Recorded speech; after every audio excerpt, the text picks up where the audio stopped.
You will get in that car right now, Rebecca, or I swear. Jonathan's voice cut through the diner like a blade as his fingers dug into his pregnant wife's wrist. Rebecca Marshall sat frozen in the worn vinyl booth of Henderson's Diner, her 7-month pregnant belly making every position uncomfortable. The clock above the coffee machine read 3:30 on a Tuesday afternoon, and she'd been waiting for 20 minutes, working up the courage she'd been gathering for weeks. This was supposed to be her moment of quiet rebellion, a secret meeting with Sarah Mitchell about divorce options, while her CEO husband attended his board meeting across town. But Jonathan Pierce had found her anyway. The tracking app on her phone. She'd forgotten about the tracking app. I don't understand why you're so upset, Rebecca said quietly, trying to keep her voice steady even as his grip tightened. I just wanted some fresh air. The baby's been kicking all morning, and I thought, don't lie to me, Jonathan hissed, sliding into the booth across from her with the predatory grace of a man accustomed to getting his way in boardrooms and bedrooms alike. At 34, he commanded a tech empire worth $50 million and had the kind of confident presence that made investors write checks and employees work overtime without complaint. But right now, his carefully cultivated image was cracking at the edges. I can see your location, Rebecca. You've been sitting in this place for over an hour. Who are you meeting? Rebecca's hand instinctively moved to her belly, protecting the life growing inside her. The baby girl seemed to sense her mother's distress, kicking harder against Rebecca's ribs. At 29, Rebecca had once been confident enough to run marketing campaigns for mid-sized companies, but 2 years of marriage to Jonathan had slowly eroded her sense of self until she barely recognized the woman she'd become.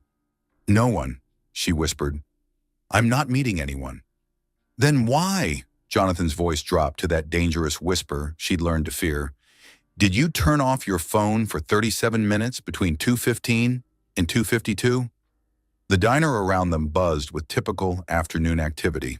A businessman in the corner booth typed furiously on his laptop while nursing cold coffee. 2 elderly women near the window shared a piece of apple pie and decades of friendship. A young mother tried to convince her toddler that grilled cheese was more interesting than the toy cars he'd lined up on the table. Normal people living normal lives, Rebecca thought. When had her life stopped being normal? I told you, Rebecca said, her voice barely audible over the clatter of dishes from the kitchen. The battery died. I forgot my charger. Jonathan's laugh was sharp and bitter. Right. Just like you forgot to mention that you've been researching divorce lawyers online. Did you think I wouldn't notice the browser history, Rebecca? Did you think I'm stupid? The color drained from Rebecca's face. She'd used private browsing. She'd been so careful. But Jonathan had ways of monitoring everything. Their home network, her devices, even her credit card statements that showed every purchase down to the penny. I don't know what you're talking about, she said, but they both knew she was lying. Get up, Jonathan commanded, his voice returning to its normal volume, but losing none of its menace. We're going home. Now. I haven't finished my... Get up, Rebecca. She looked down at her untouched sandwich and cold tea. Her hands shook as she reached for her purse, a designer bag that Jonathan had chosen for her birthday. Everything in her life carefully curated by his preferences, his image of who she should be. I'm not ready to leave, she said, the words surprising her with their firmness. Jonathan's eyes narrowed. In the corporate world, people jumped when he spoke. At home, Rebecca had learned to anticipate his moods, to smooth over his irritations, to make herself smaller so he could feel larger. But today, something was different. Maybe it was the baby who seemed to be giving her courage with every kick. Maybe it was the months of planning that had led to this moment. Or maybe she was just tired of being afraid in her own life. What did you say? Jonathan's voice carried that edge that made board members reconsider their positions and employees work weekends without overtime pay. I said I'm not ready to leave. Rebecca's voice was stronger now, though her hands still trembled. I'm having lunch, like a normal person. You are not a normal person, Jonathan snapped, his carefully maintained public facade beginning to crack. You are my wife. You are carrying my child, and you will get in that car right now and come home where you belong. Where I belong? The words escaped before Rebecca could stop them, carrying years of suppressed frustration. I belong wherever I choose to be, Jonathan. I'm a grown woman, not your property. The businessman in the corner looked up from his laptop. The elderly women stopped talking about their grandchildren. The young mother paused in her negotiations with her toddler. The normal sounds of the diner seemed to quiet as Jonathan's face flushed red with anger. "Don't you dare," he said through gritted teeth, reaching across the table to grab her wrist. His fingers wrapped around her arm with painful pressure, and Rebecca gasped. "Don't you dare embarrass me in public like this. Do you have any idea how this looks? The CEO of Pierce Technologies having to drag his pregnant wife out of some roadside diner like a common... Let go of me." Rebecca tried to pull her arm back, but Jonathan's grip tightened. She could feel his fingers digging into her skin, could see the white marks forming where he held her. "Jonathan, you're hurting me. I'll do more than hurt you if you don't get up right now," he said quietly, his voice carrying the kind of controlled rage that Rebecca had learned to recognize as the most dangerous kind. "You've embarrassed me enough today. Get up, get in the car, and we'll discuss your little adventure when we get home." The threat hung in the air between them, loaded with 2 years of marriage that had slowly transformed from fairy tale to nightmare. Rebecca had married the charming, successful businessman who'd swept her off her feet with expensive dinners and weekend getaways. She'd moved into his world of country clubs and charity galas, leaving behind her own friends and family to become the perfect CEO wife. But perfection, she'd learned, was a moving target that she could never quite hit. "Please," she whispered, her free hand still protectively covering her belly. "You're scaring the baby. She's kicking so hard." "The baby is fine," Jonathan said coldly. "You're the one causing problems. You're the one sneaking around behind my back, lying to me, researching ways to destroy our family." "What kind of mother does that, Rebecca?" The words hit like physical blows. Jonathan had perfected the art of making her feel guilty for his behavior, of twisting every situation until she was the one apologizing, the one in the wrong. But today, with his fingers bruising her wrist and his voice carrying threats, something inside Rebecca refused to bend. "The kind of mother who wants her daughter to grow up knowing she has choices," Rebecca said quietly. Jonathan's grip tightened until Rebecca cried out in pain. The businessman dropped his laptop screen shut. The elderly women had stopped pretending not to watch. Even the toddler with his toy cars had fallen silent, sensing the adult tension crackling through the air. And that's when the kitchen door swung open. The cook who emerged was tall and lean, with close-cropped hair and the kind of alert posture that suggested military training. He wore a simple white apron over jeans and a t-shirt, but something in his bearing commanded immediate attention.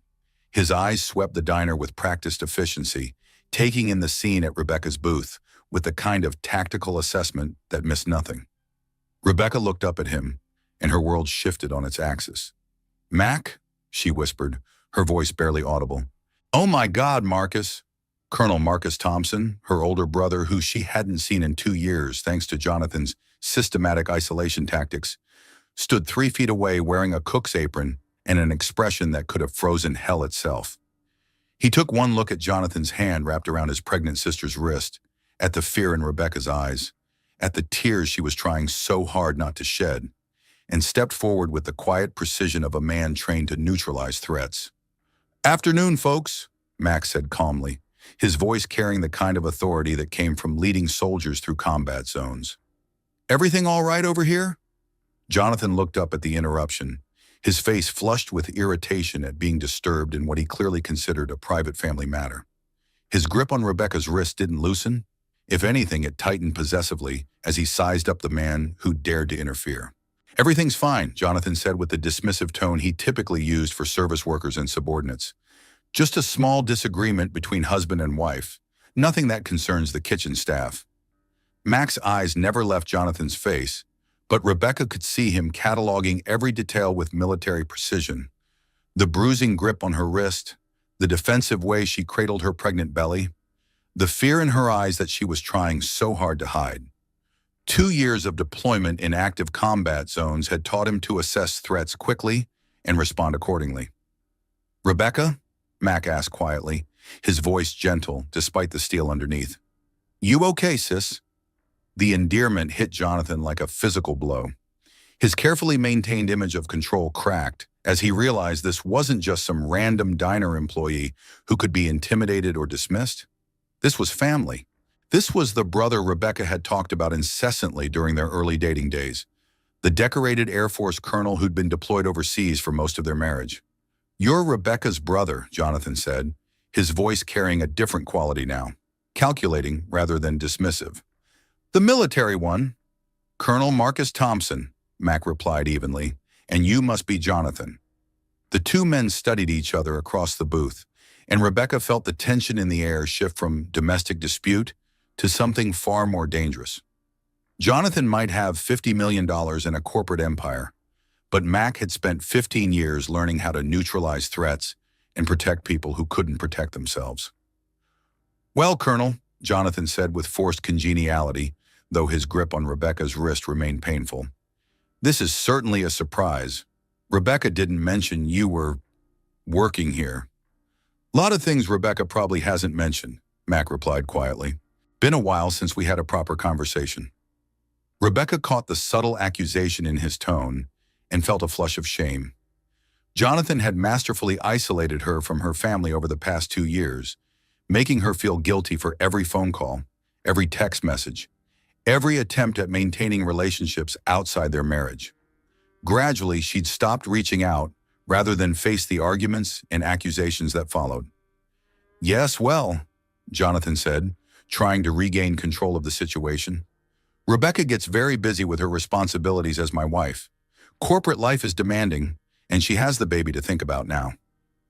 "Seems like she's thinking about the baby just fine," Mac observed, noting how protectively Rebecca held her belly.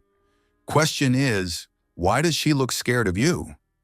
The question hung in the air like a challenge. Dorothy Henderson, the diner's owner, had emerged from behind the counter and stood watching the scene with the kind of protective alertness that came from 40 years of serving coffee to truckers, businessmen, and the occasional domestic dispute that spilled into her establishment. "She's not scared," Jonathan said quickly, but his defensive tone suggested otherwise. "She's just emotional. Pregnancy hormones, you understand, makes women unpredictable." Mac's expression didn't change, but something cold flickered in his eyes. "Let go of her wrist." "Excuse me?" "You heard me."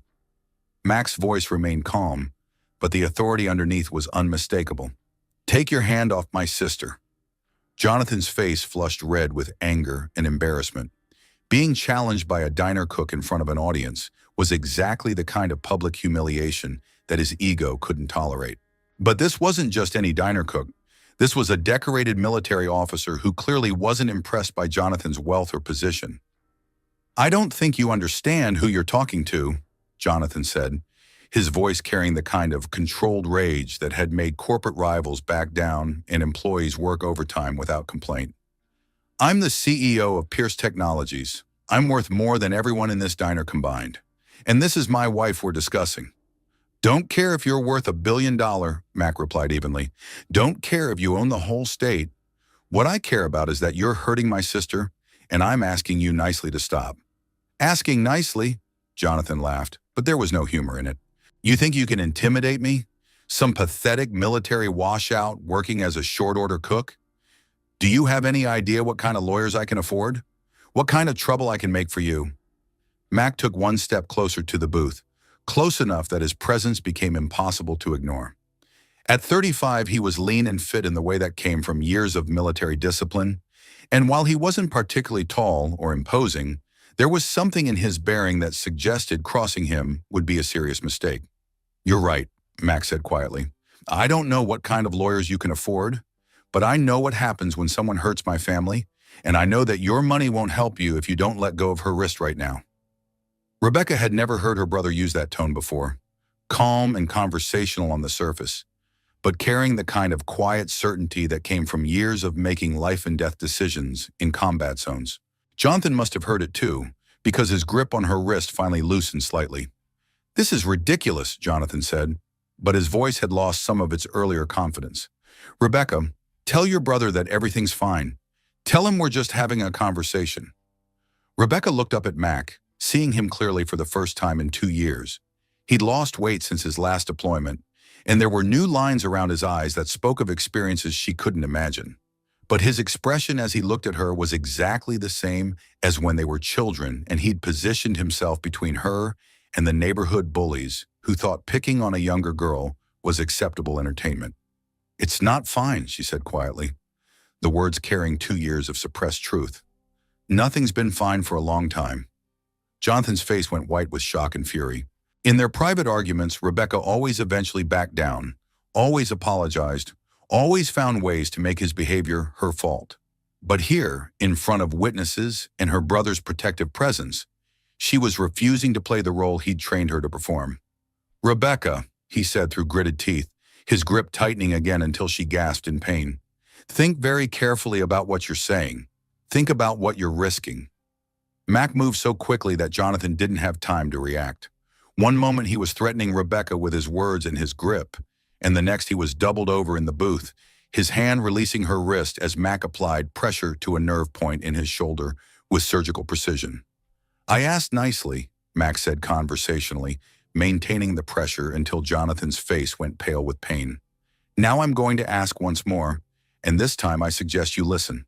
Take your hands off my sister, apologize for hurting her, and then we can all have a civil conversation about what happens next." The diner had gone completely silent. Even the coffee machine seemed to have stopped gurgling. Dorothy Henderson had her phone in her hand, finger poised over 911, while the other diners watched with the kind of fascinated horror that came from witnessing a real-life confrontation. Jonathan tried to pull away from Mac's grip, but the pressure point technique was precisely applied, enough to cause significant discomfort without leaving visible marks or causing permanent damage. It was the kind of skill that came from military training in controlling hostile situations without escalating to lethal force. "Let go of me," Jonathan gasped, his earlier arrogance replaced by shocked pain. "I'll have you arrested for assault." "Will you?" Mac asked mildly, not releasing the pressure. "You want to explain to the police why you were bruising a pregnant woman's wrist? Want to discuss that with the local news when they pick up the story about the CEO who got into a public fight with a military veteran?" Jonathan's eyes darted around the diner, taking in all the witnesses who had clearly seen him grab Rebecca, heard him threaten her, watched the entire confrontation unfold. His carefully maintained public image was cracking, and he knew it. "This isn't over," he said through gritted teeth as Mac finally released the pressure point. "You have no idea what you started here." "Actually," Mac said calmly, "I think it's been going on for a while. I'm just ending it." Jonathan stood up from the booth, his shoulder still aching from Mac's precise application of pressure. His face was flushed with rage and humiliation, but he was smart enough to recognize that he'd lost this particular battle. The question was whether he'd be smart enough to walk away or foolish enough to escalate. "Rebecca," he said, his voice carrying the kind of controlled fury that she'd learned to fear more than his explosive anger. "You're making a mistake, a very big mistake, and mistakes have consequences." With that threat hanging in the air, Jonathan Pierce turned and walked out of Henderson's diner, leaving behind his pregnant wife, her military brother, and a room full of witnesses who had just seen the careful facade of his perfect marriage crumble in real time. Rebecca looked down at her wrist, already seeing the finger-shaped bruises forming on her pale skin, and realized that after 2 years of careful isolation and systematic control, she was finally not alone anymore. The silence that followed Jonathan's dramatic exit lasted approximately 10 seconds before the diner erupted in a buzz of concerned voices and scraping chairs. Dorothy Henderson was the first to move, appearing at Rebecca's booth with a clean dish towel wrapped around ice from the drink station. "For your wrist, honey," Dot said gently, her voice carrying the kind of maternal authority that came from 40 years of taking care of people who wandered into her establishment seeking more than just food. "Mac, get her some water and maybe some of that chamomile tea from the back." Mac slid into the booth across from his sister, his expression carefully controlled, but his eyes showing the kind of fury that came from seeing someone he loved being hurt. At 35, he'd learned to manage his anger in combat zones, but domestic violence against his pregnant sister pushed him dangerously close to his limits. "How long?" he asked quietly, nodding toward Rebecca's bruised wrist. "How long has this been going on?" Rebecca pressed the ice-wrapped towel against her wrist, wincing at the cold but grateful for the numbing relief. The bruises were already darkening, 5 perfect finger-shaped marks that told their own story. She'd gotten good at hiding bruises over the past year. Makeup could cover a lot, and long sleeves were fashionable even in summer. "It's not usually physical," she said quietly, not quite meeting his eyes. "Mostly it's just control. He needs to know where I am, who I'm talking to, what I'm spending money on. The tracking app on my phone, cameras in the house, monitoring my credit cards. He says it's because he loves me, because he wants to protect me." Mac's jaw tightened, but his voice remained gentle. "And the physical part?" Rebecca touched her belly protectively. "Started about 3 months ago when I began showing. Nothing major, just grabbing my arm when he was angry, pushing me away when I tried to hug him. Today was the first time she gestured to her wrist, unable to finish the sentence. "Jesus, Becca." Mac ran a hand through his close-cropped hair, and Rebecca could see him struggling to process what she was telling him. "Why didn't you call me? Why didn't you reach out?" The question carried no judgment, only pain, but Rebecca felt the familiar weight of shame anyway.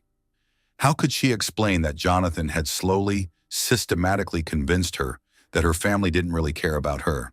That Mac was too busy with his military career to be bothered with her problems? That reaching out would only prove what Jonathan always said, that she was weak, needy, incapable of handling her own life? "He moved us away from everyone," Rebecca said finally.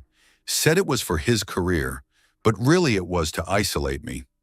Then he started monitoring everything, my phone, my email, even my internet browsing.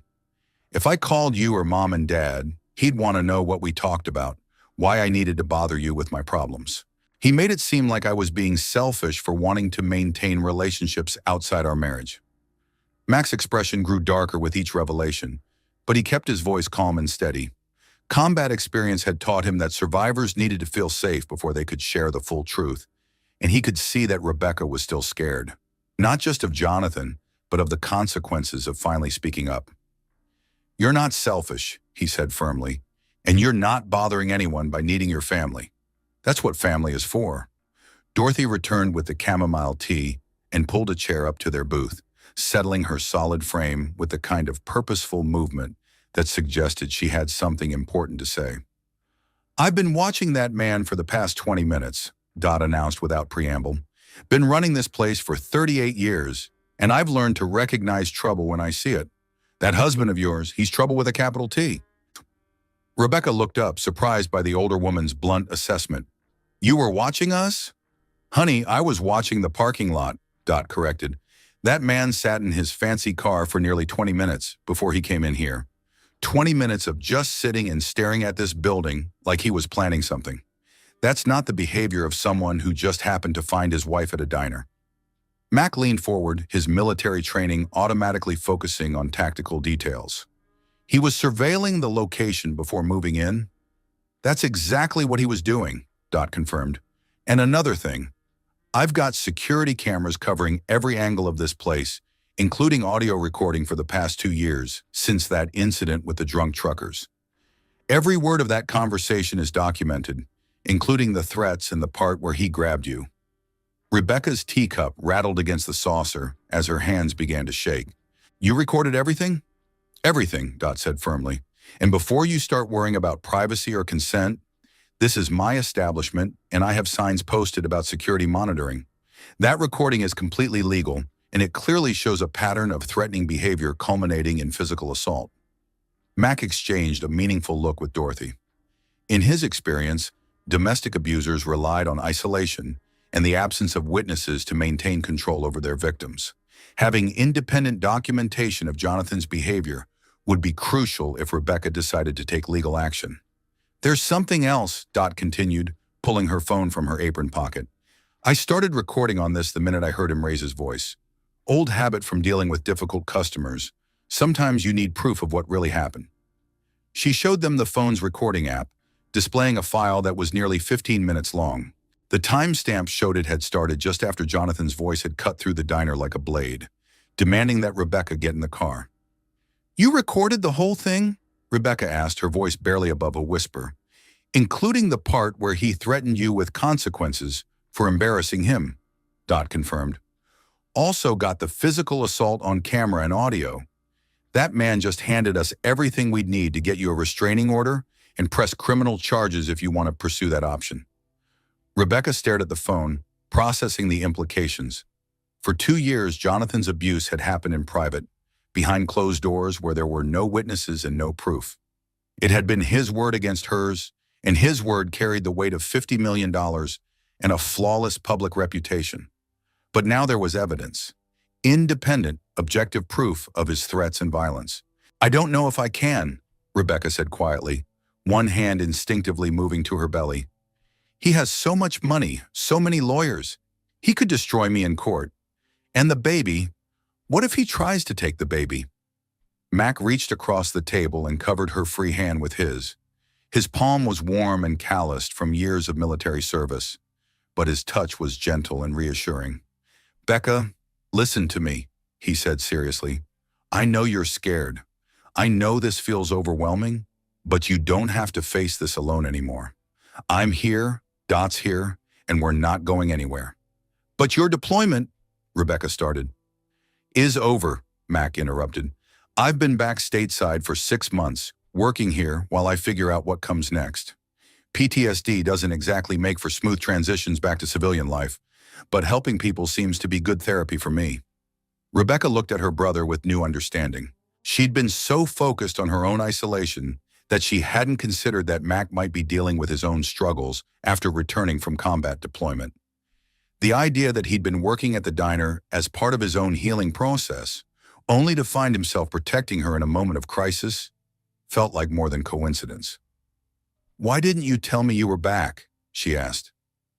Mac's expression tightened with something that might have been guilt. "I tried calling a few times, but you never answered. When I finally got through, you said you were busy with Jonathan's social calendar and couldn't talk. I figured you'd call when you had time." The words hit Rebecca like a physical blow. She remembered those calls, remembered Jonathan's irritation whenever her phone rang, remembered the arguments that followed if she spent too much time talking to anyone outside their immediate social circle. Gradually, it had become easier to let calls go to voicemail, to text brief responses instead of having conversations. "He made it difficult," she admitted. "Every call, every text, every email had to be justified. Who was I talking to? What did they want? Why couldn't I handle things myself instead of bothering other people?" After a while, it was just easier to not. "That's how abusers work," Dot said matter-of-factly, her voice carrying the authority of someone who'd seen this pattern before. "They isolate you gradually, make you feel guilty for maintaining normal relationships, convince you that depending on anyone else is a weakness. Before you know it, you're trapped in a world where they're your only source of information about what's normal and what's not." Rebecca's phone buzzed against the table, making all three of them jump.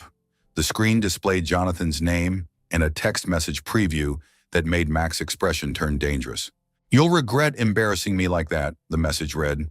"Both of you." A second message followed immediately. "This is far from over, Rebecca. You have no idea what you've started." Mac read the messages over Rebecca's shoulder, his calm facade finally cracking to reveal the fury underneath. "He's threatening you. He's threatening both of us." "That's what he does," Rebecca said quietly, her voice carrying 2 years of exhausted defeat. "He makes threats. Then when I get scared, he tells me I'm overreacting, that he didn't mean it the way it sounded, that I'm too emotional to understand what he really meant." "Gaslighting," Dot said grimly, "making you question your own perception of reality. It's psychological abuse, honey, and it's just as damaging as the physical kind." Max stood up from the booth with sudden decision, his military bearing returning in full force. "Becca, I need you to listen to me carefully. I'm not going back to base as planned. I'm staying here. I'm staying close. And I'm making sure you and that baby are safe." "Mac, you can't." "I can, and I will," he interrupted with the kind of quiet authority that had commanded respect in combat zones. "I let you disappear from my life once because I didn't understand what was happening. I won't make that mistake again." Rebecca looked at her brother, seeing him clearly for the first time in years, the lean frame that spoke of too many MREs and too much stress. The alert posture that never quite relaxed, even in civilian settings. The protective fury in his eyes that transformed him from her big brother into the decorated military officer who'd spent years learning how to neutralize threats and protect innocent people. "What are we going to do?" she asked quietly. Mac's smile was grim but determined. "We're going to document everything, gather evidence, and make sure Jonathan Pierce learns that there are some people his money can't intimidate." Outside in the parking lot, Jonathan's Mercedes sat idling under the afternoon sun, its occupant making phone calls with the kind of animated gestures that suggested he was marshaling his considerable resources for war. But inside Henderson's diner, Rebecca Thompson Pierce was no longer alone, no longer isolated, and no longer willing to be afraid of the man who'd spent 2 years convincing her that she was powerless. The battle was about to begin, and for the first time in months, Rebecca felt like she might actually have a chance of winning. Sarah Mitchell arrived at Henderson's diner 45 minutes after Rebecca's text, her usually immaculate lawyer's composure slightly disheveled from the emergency drive across town. At 42, Sarah commanded respect in family courts with her sharp wit and thorough preparation, but the scene that greeted her in the diner booth stopped her cold. Rebecca sat wrapped in a borrowed sweater from Dot's Lost and Found, her bruised wrist elevated on a stack of napkins, while her brother maintained a protective position that screamed military training. The contrast between the successful CEO wife Sarah remembered from law school alumni events and the frightened woman before her was stark and heartbreaking. "Jesus, Becca," Sarah breathed, sliding into the booth next to her former classmate. "When you texted that you needed help, I thought you meant divorce paperwork. I didn't realize—" "It escalated quickly," Rebecca said quietly, unconsciously cradling her pregnant belly. "I don't think I fully understood how bad things had gotten until today." Sarah's trained eye cataloged the evidence. The finger-shaped bruises on Rebecca's wrist, the defensive posture, the way Rebecca flinched slightly when Sarah moved too quickly. As a family lawyer specializing in domestic relations, she'd seen this pattern countless times, but it was different when the victim was someone she'd known since law school. "Tell me everything," Sarah said, pulling out her legal pad and a digital recorder. "Start from the beginning, and don't leave anything out. Even details that seem minor could be important later." Mac listened silently as Rebecca recounted 2 years of systematic isolation and control, occasionally asking clarifying questions with the precision of someone trained to gather intelligence. Sarah took notes steadily, her expression growing darker with each revelation about Jonathan's methods of manipulation and surveillance. "The financial control is particularly concerning," Sarah said when Rebecca finished her account.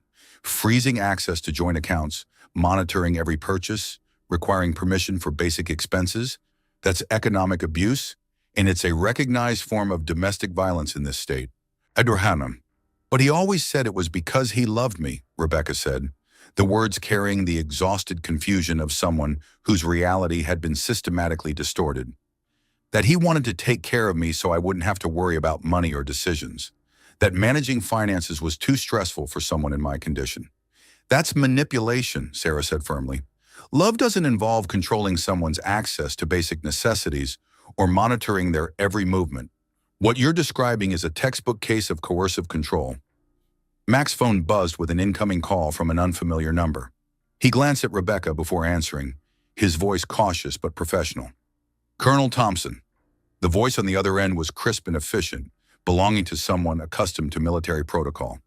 "Colonel, this is Emma Thompson, your wife.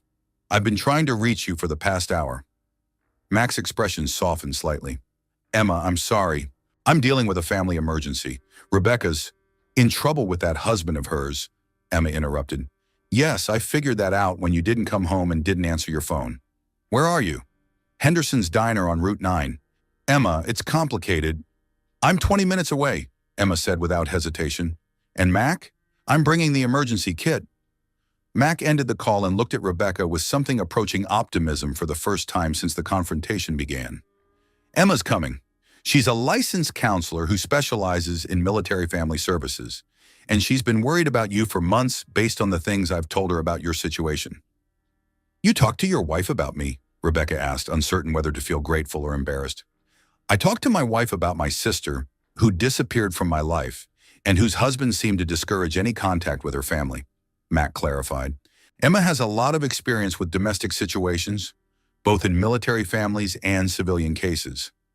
She might be able to help us understand our options. Sarah looked up from her notes. Actually, that's perfect. I was going to suggest that we put together a support team. Rebecca, I need to be honest with you about what we're facing legally. Rebecca's stomach clenched with familiar anxiety. How bad is it?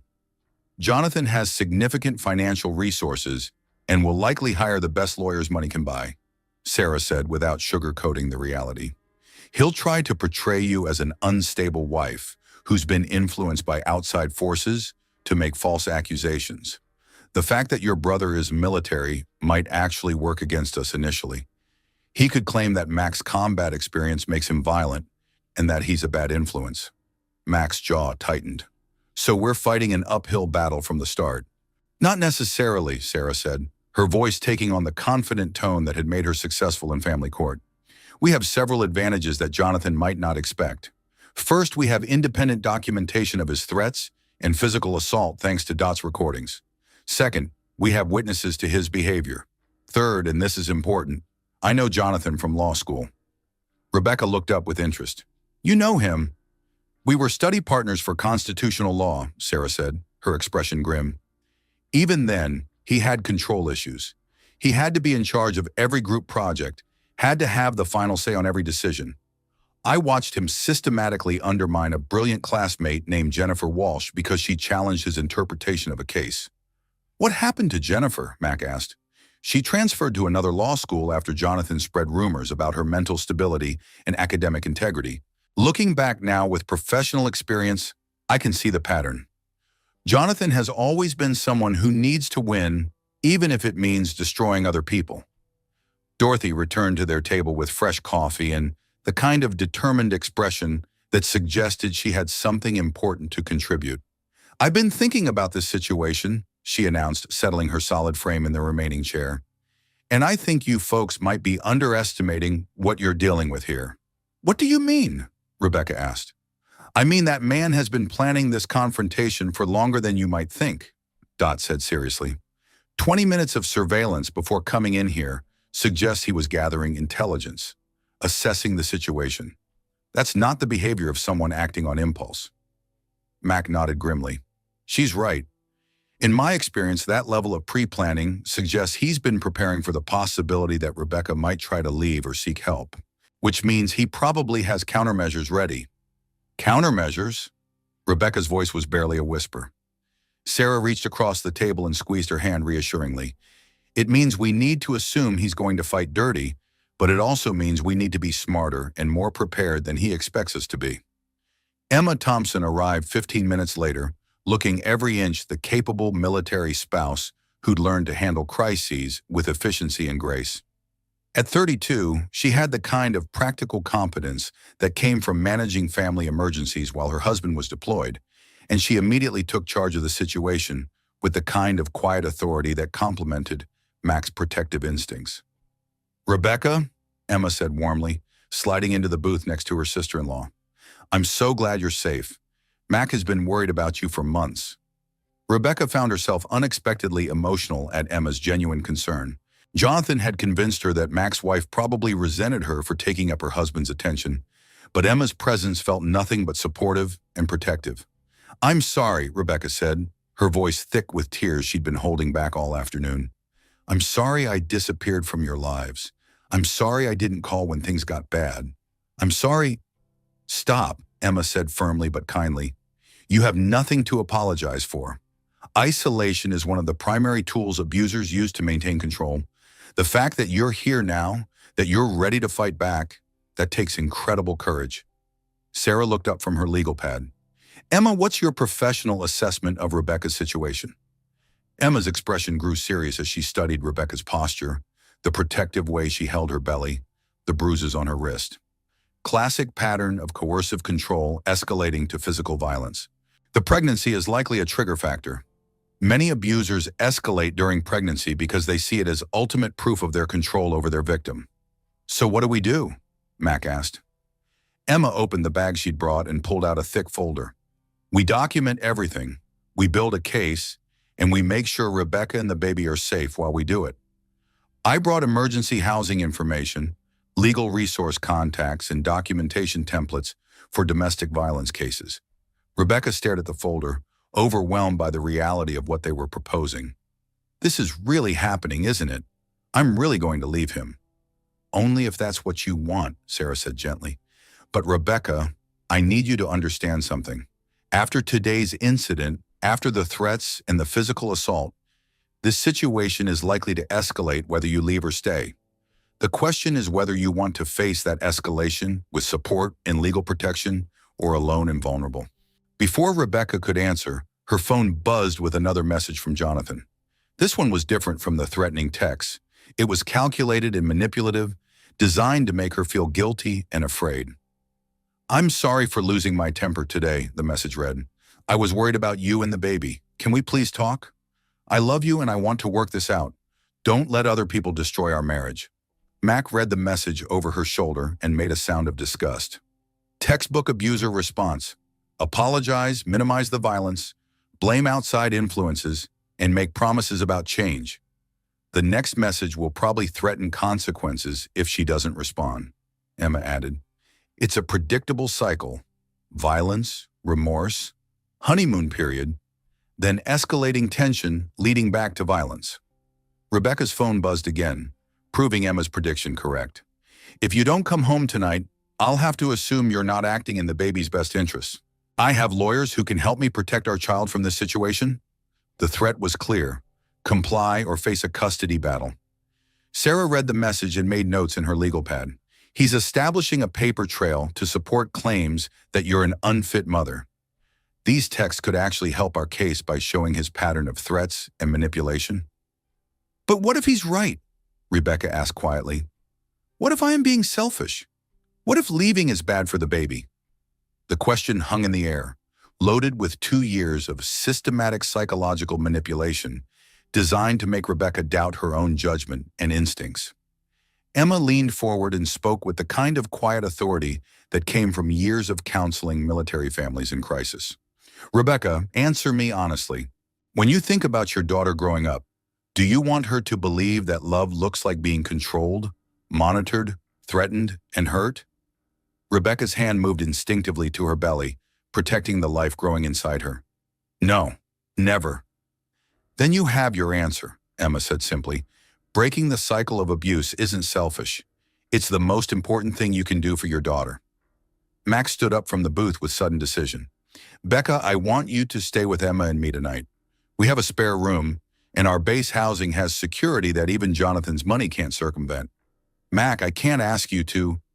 You're not asking, Mac interrupted with the kind of quiet authority that had commanded respect in combat zones. I'm telling you, you're my sister, you're in danger, and you're coming home with us where you'll be safe. Rebecca looked around the table at these people who'd materialized out of nowhere to offer protection and support. Sarah, the successful lawyer who was willing to take on a powerful adversary. Dorothy, the diner owner who documented everything and was ready to testify. Mac, the decorated colonel who'd positioned himself between her and danger. Emma, the counselor who understood the psychology of abuse and was offering practical help. For the first time in 2 years, Rebecca wasn't alone. Okay, she said quietly, the word carrying the weight of a decision that would change everything. Okay, I'll come with you. Outside in the parking lot, Jonathan's Mercedes had been replaced by a black SUV with tinted windows. The message was clear. He was escalating his surveillance and preparing for a prolonged conflict.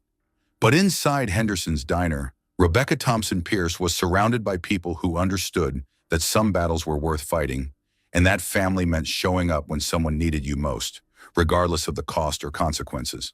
The war was about to begin in earnest, but for the first time since her marriage began, Rebecca felt like she might actually have a chance of winning. Jonathan's retaliation began at 6:47 the next morning, when Rebecca discovered that her debit card had been canceled and her access to their joint checking account had been frozen. She stood in the base commissary holding a cart full of basic necessities for her extended stay with Mac and Emma. Her card declined repeatedly while other military families waited patiently in line behind her. "I'm sorry," Rebecca said quietly to the cashier, her face burning with embarrassment as she pulled items from her cart. "I don't understand what's wrong with my card." Mac appeared at her elbow, having been alerted by Emma, who was monitoring the situation from their kitchen table, where she'd set up a command center of legal documents and resource information. He pulled out his own wallet without comment and paid for Rebecca's groceries, but his expression was grim with understanding. This was exactly the kind of financial warfare that domestic abusers use to maintain control. $67.34, Max said quietly as they loaded groceries into his truck. "That's how much it cost him to send you a message about your complete financial dependence on his goodwill." Rebecca's phone had been buzzing continuously since dawn, with a carefully orchestrated campaign of manipulation and intimidation. The first messages were apologetic and pleading, designed to make her feel guilty for leaving. When those didn't generate a response, they became increasingly threatening, focusing on her financial vulnerability and the legal consequences of her actions. "You have no money, no job, no way to support yourself or the baby," one message read. "Come home and we can work this out like adults." The next message was more explicit. "My lawyers tell me that abandoning the marital home while pregnant could be seen as evidence of mental instability. Don't make this harder than it needs to be." Sarah Mitchell called during breakfast to report that Jonathan's legal team had moved with impressive speed to establish their narrative. They'd filed emergency petitions claiming that Rebecca had been kidnapped or coerced by her military brother, and they were seeking immediate court orders to compel her return to the marital home for her own safety and that of the unborn child. "It's complete bullshit," Sarah said bluntly during the conference call she'd set up with Mac and Emma present. "But it's strategically smart bullshit. Jonathan's positioning himself as the concerned husband, trying to protect his mentally unstable wife from dangerous outside influences." "How dangerous is this legally?" Mac asked, his military experience automatically assessing threat levels and potential countermeasures. "In the short term, not very," Sarah replied. "We have documentation of his threats and assault, plus witness testimony. But in the long term, he's building a case that could be problematic in custody proceedings. We need to counter his narrative with evidence of our own." Emma looked up from her laptop where she'd been researching domestic violence resources and legal precedents. "I've been in contact with 3 other women who've had relationships with Jonathan Pierce over the past 10 years. 2 of them are willing to provide testimony about his pattern of controlling behavior." Rebecca's heart stopped. "Other women?" "A college girlfriend who broke up with him after he started monitoring her phone calls and following her to classes. A business associate who dated him briefly and ended the relationship when he began showing up at her workplace, unannounced and questioning her colleagues about her activities." Both described the same pattern: initial charm followed by systematic attempts to control and isolate. The revelation that Jonathan's abusive behavior predated their marriage hit Rebecca like a physical blow. She'd spent 2 years believing that somehow she was the problem, that her own shortcomings had triggered his controlling behavior. The idea that this was simply who he was, and that she was just his latest victim, was both devastating and oddly liberating. "There's more," Emma continued. "One of his former business partners is willing to testify about Jonathan's reaction when she challenged him during a board meeting. He apparently became so enraged that security had to be called, and she ultimately left the company rather than continue working with him." Mac's expression grew thoughtful as he processed this information through the lens of his military intelligence training. "He has a documented pattern of aggressive behavior when challenged or when he feels his control is threatened. That's useful. But it also makes him more dangerous," Sarah pointed out. "Men like Jonathan don't typically escalate gradually. When they feel their control slipping, they tend to pull out all the stops." As if summoned by their conversation, Rebecca's phone rang with Jonathan's name on the caller ID.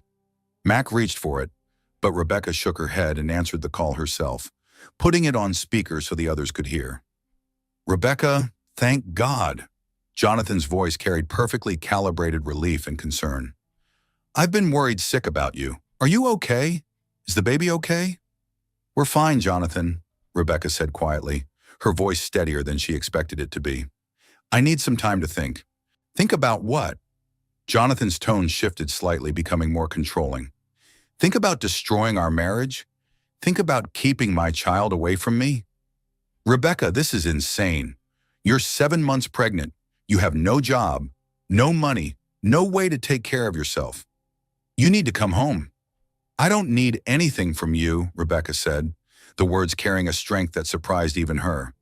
"I'm perfectly capable of taking care of myself and my daughter." The silence that followed was loaded with Jonathan's shock and rage at being contradicted. When he spoke again, his voice had dropped to that dangerous whisper that Rebecca had learned to fear. "Your daughter," he repeated. "That's my child you're carrying, Rebecca. My daughter. And no court in the country will let you keep her if you continue down this path." Mac gestured for Rebecca to end the call, but she shook her head. She needed to hear what Jonathan was really threatening, needed to understand the full scope of what she was facing. "What path is that, Jonathan?" she asked quietly. "The path of listening to people who don't have your best interests at heart," Jonathan replied, his voice taking on the persuasive tone he used in business negotiations. "Your brother is a combat veteran with documented PTSD. He's violent, unstable, and he's filling your head with paranoid delusions about our marriage. Any family court judge will see that you're not making rational decisions." Mac's hands clenched into fists, but Emma put a restraining hand on his arm. They needed to hear Jonathan's full strategy before they could counter it effectively. "I love you, Rebecca," Jonathan continued, his voice shifting back to manufactured concern. "But I love our daughter more than my own life, and I won't let you put her in danger because you're confused and scared. Come home today and we can get you the help you need. Stay away, and I'll have to take steps to protect our child." The threat was clear, even couched in language of love and protection.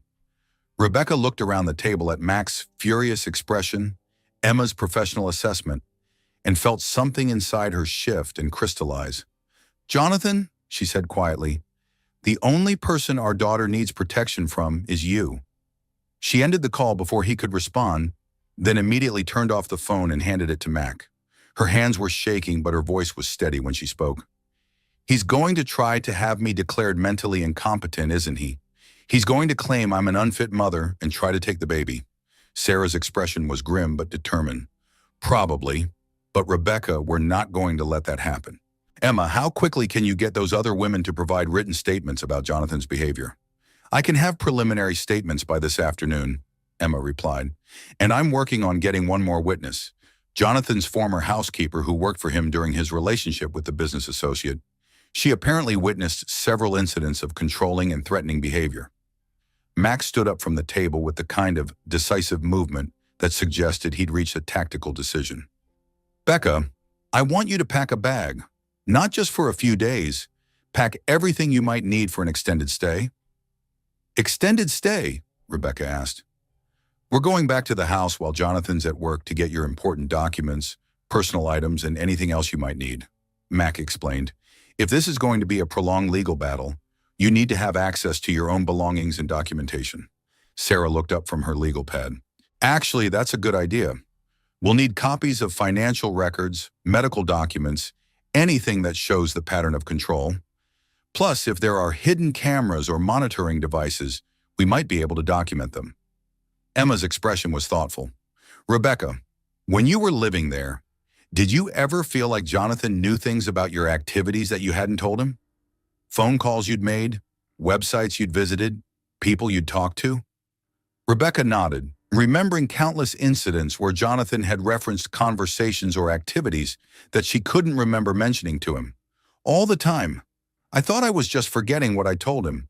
But now we know he was probably monitoring everything," Mac finished grimly, "which means we need to assume he's still tracking your phone, your email, possibly even this conversation if he's managed to place listening devices." The idea that Jonathan might be listening to their planning session sent a chill through Rebecca, but it also strengthened her resolve. If he was willing to go to those extremes to maintain control, then everything Mac and Emma and Sarah had told her about his abusive behavior was not just true, it was probably worse than they'd imagined. "When do we go?" Rebecca asked quietly. Mac checked his watch. "Jonathan's board meeting runs until 4:30 according to his company website.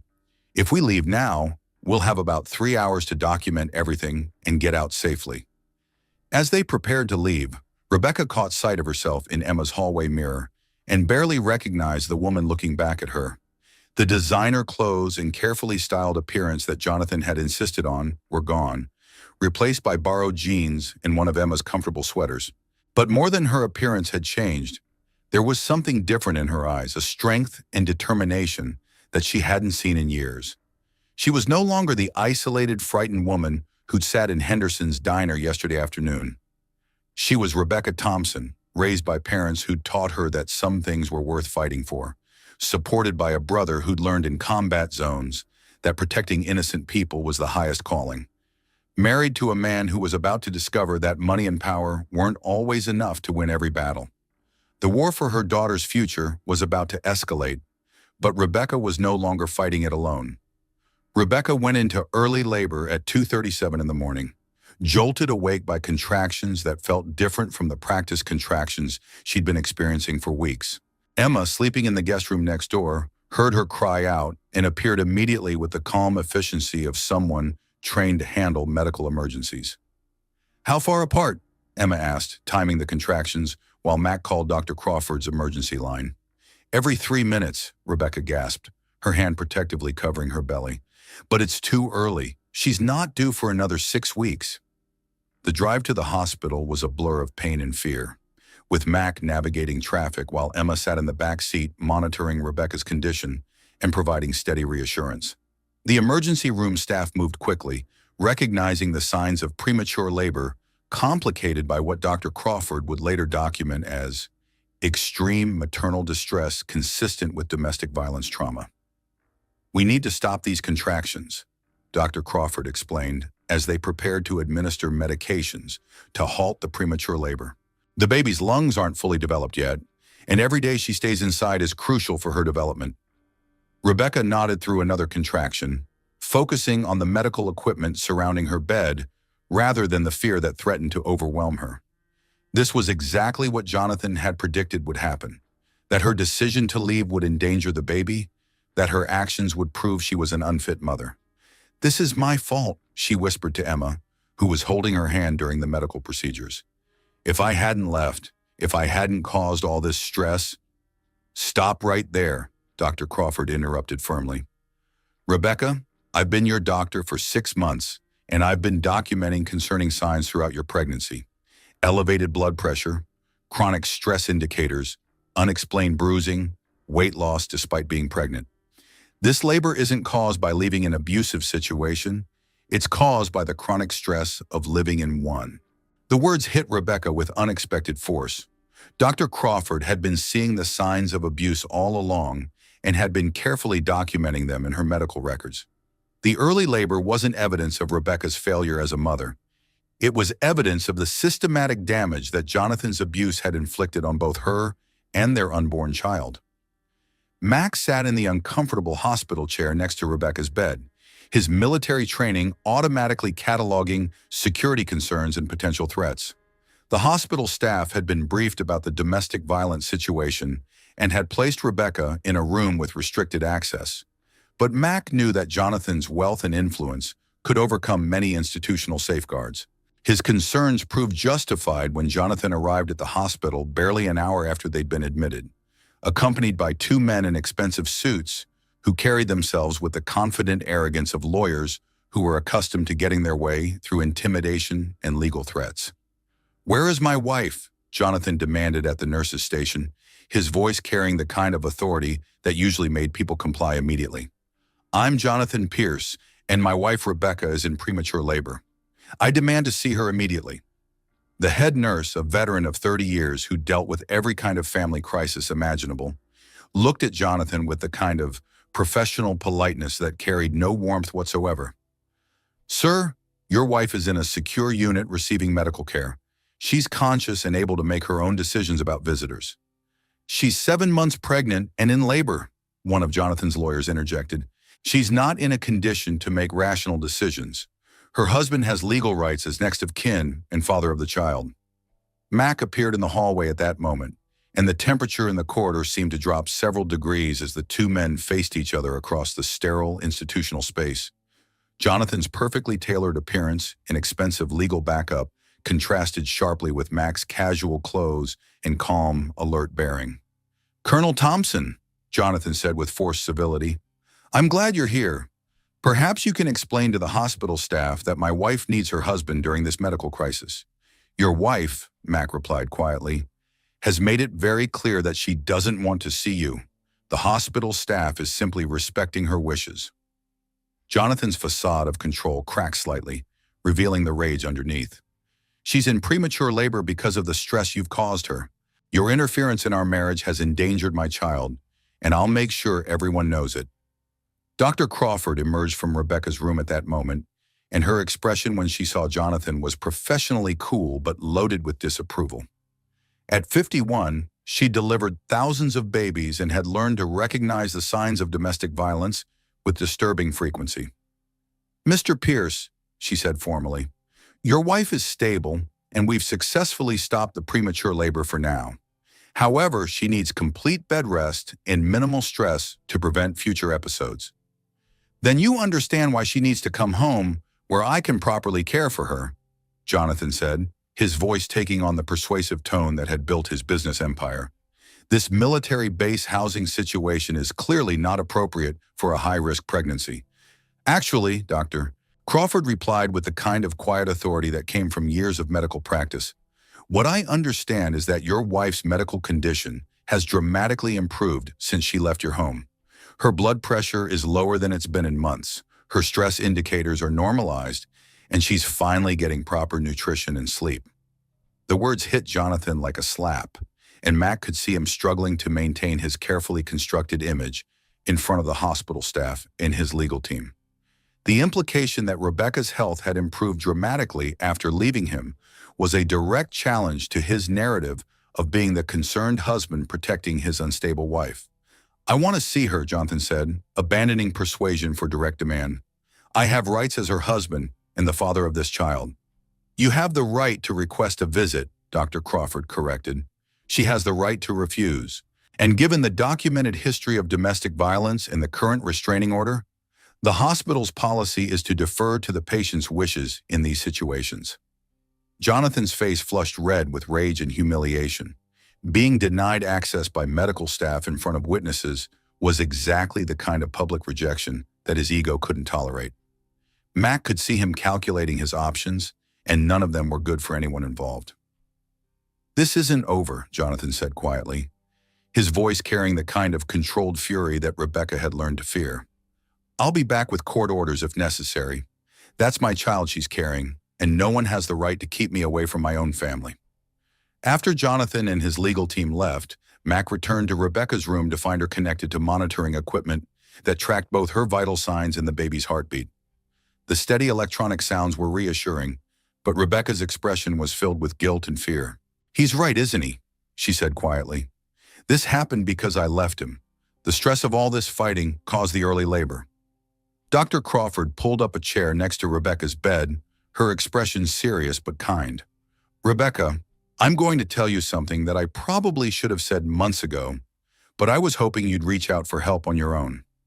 Your pregnancy has been medically complicated from the beginning due to chronic stress, malnutrition, and what I now recognize as classic signs of domestic abuse. Rebecca stared at her doctor in shock.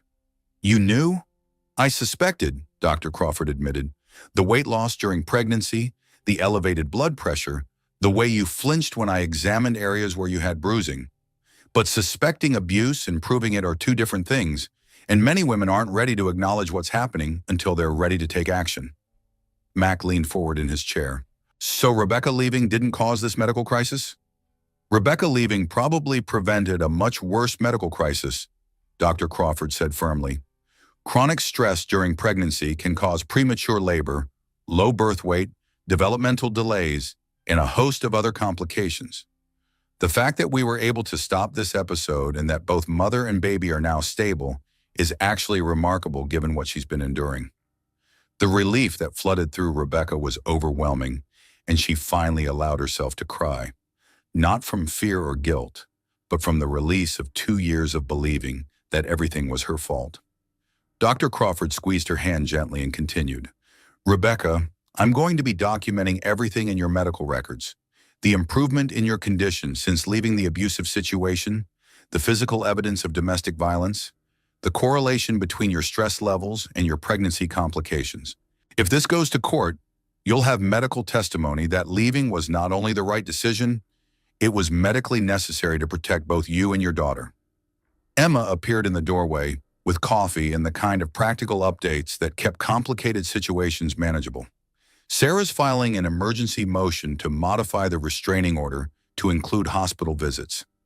Jonathan's lawyers can't override medical decisions or patient rights, no matter how much money they have. Max stood up and moved to the window, automatically scanning the parking lot for any sign of Jonathan's continued surveillance. His military training had taught him that tactical victories were often temporary, and Jonathan's retreat from the hospital didn't mean he was giving up. It meant he was regrouping and planning his next offensive. "What's our next move?" Mac asked. Emma consulted her notes with the efficiency of someone who'd coordinated multiple military family crises. "Short term, we keep Rebecca safe and stable until the baby's born.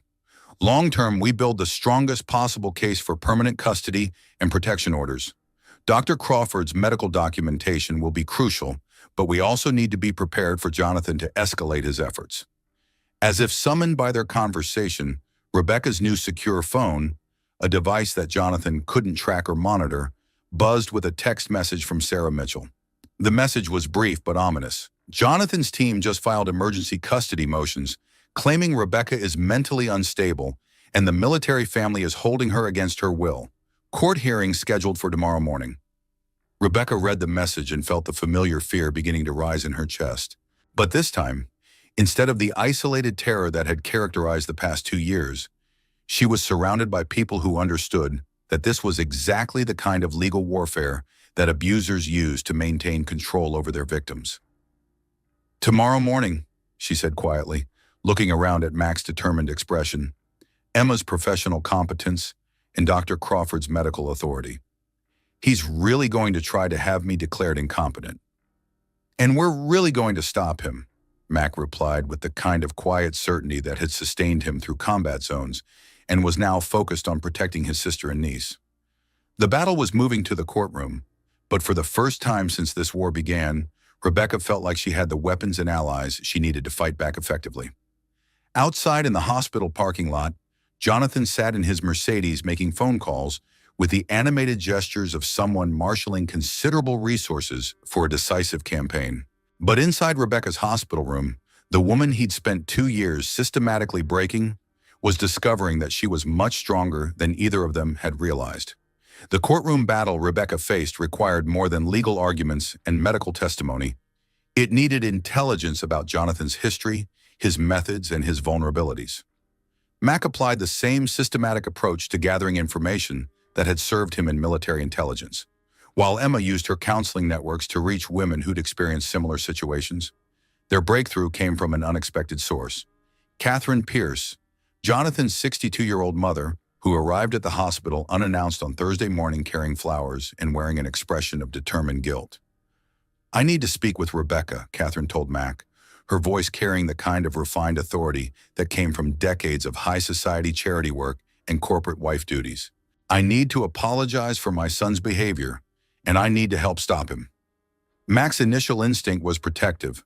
Another Pierce family member could easily be part of Jonathan's manipulation campaign, but something in Catherine's posture, the way she carried herself like someone who'd made a difficult decision and was prepared to face the consequences, made him pause.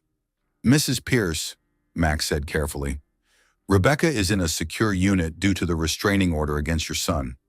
I can't just—" "Colonel Thompson," Catherine interrupted, "I know exactly why my daughter-in-law needs protection from my son.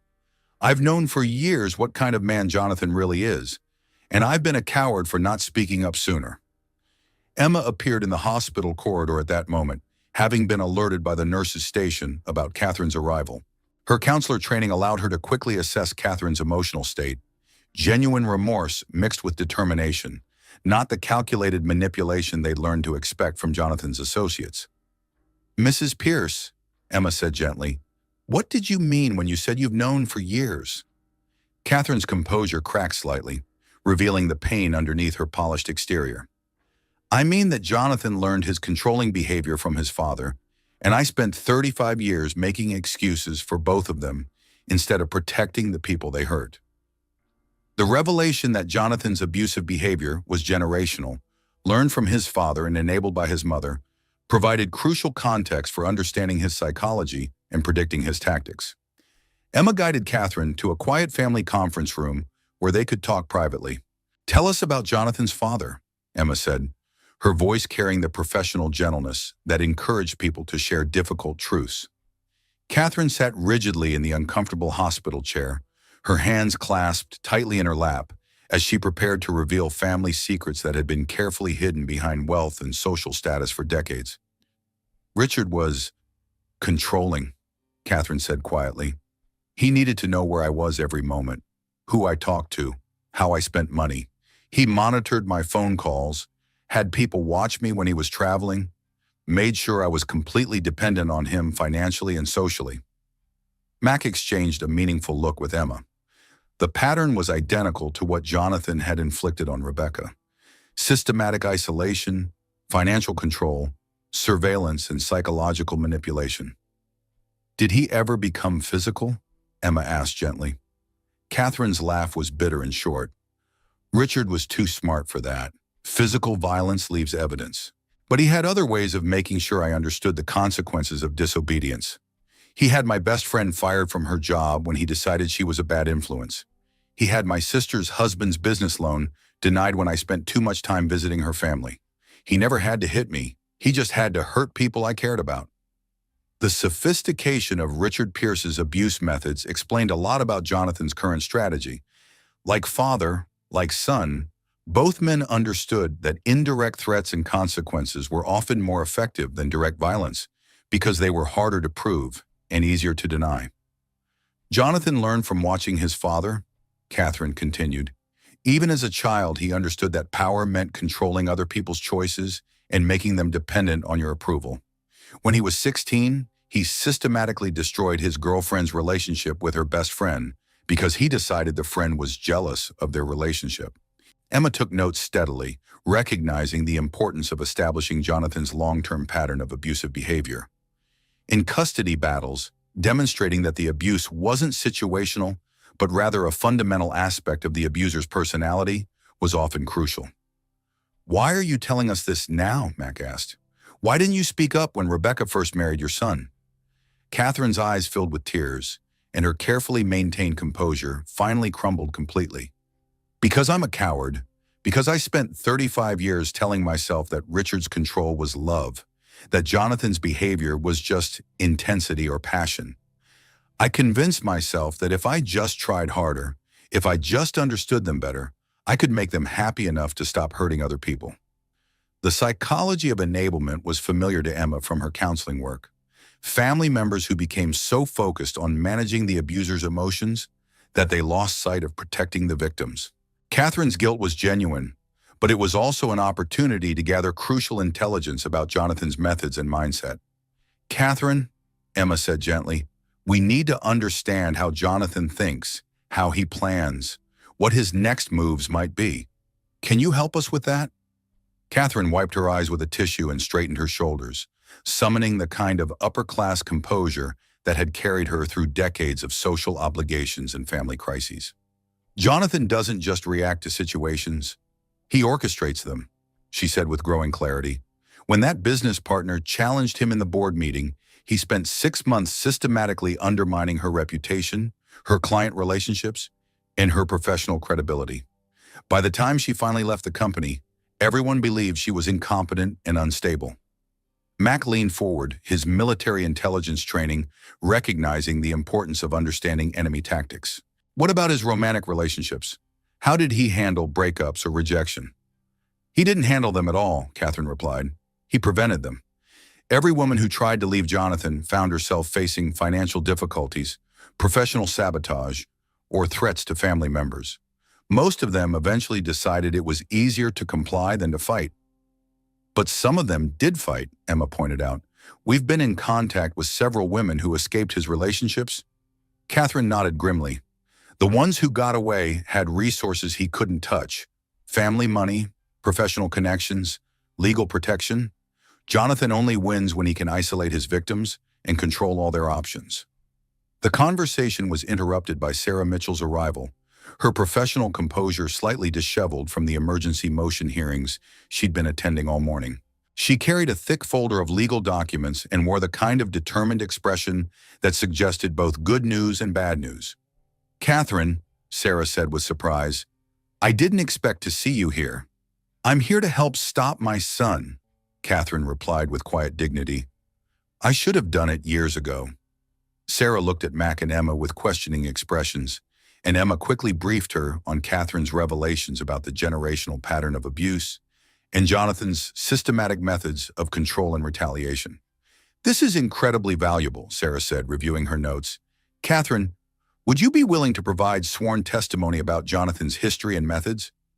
Catherine's hands shook slightly, but her voice was steady when she answered. "Yes, I'll testify about everything. Jonathan's childhood behavior, his father's methods, the pattern I've watched him repeat with every woman in his life. I should have spoken up years ago." Sarah made notes rapidly, her legal mind already cataloging how Catherine's testimony could counter Jonathan's narrative of being a concerned husband, protecting his mentally unstable wife from dangerous outside influences. "There's something else," Catherine continued. "Jonathan has been planning for the possibility of Rebecca leaving for months. He hired a private investigator 6 months ago to document what he called her erratic behavior and concerning associations." Mac's expression darkened.